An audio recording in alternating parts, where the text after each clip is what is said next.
ஃபாத்திமாவுடைய கடைசி நேரம், மரண தருணம், மௌத்தாகிற சந்தர்ப்பம். அந்த நேரத்தில் அஸ்மா பிந்து உமைஸை பார்த்து ஃபாத்திமா சொன்னாங்க, ஃபாத்திமா சொல்றாங்க, அஸ்மா பிந்து உமைஸை பார்த்து, நான் மௌத்தாகிட்டேன்டா, நீங்களே எனக்கு குளிப்பாட்டி கபன் செய்யுங்கள். சுபஹானல்லாஹ், ரசூலுல்லாஹ்வுடைய மகளார், இளம் பிள்ளை, நீங்களே எனக்கு குளிப்பாட்டி கபன் செய்யுங்கள். ஆனா என்ன, நான் மூத்தாகின உடனே என்ன கபன் செஞ்சு அப்படியே ஒன்றும், இப்ப நீங்க ஹரத்துல பார்த்தா அப்படியே ஒரு மூடி போட மாட்டாங்க, ஜனாசாவுக்கு மூடி போட மாட்டாங்க, சும்மா தூக்கிட்டு போவாங்க.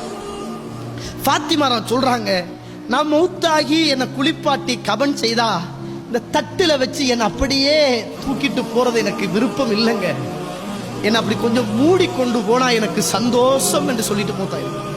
இஸ்லாமிய வரலாற்றில் சந்துக்கு முதலாவது மூடி போட்டப்பட்ட வரலாறு ஃபாத்திமா நாயுடைய ஜனாசா.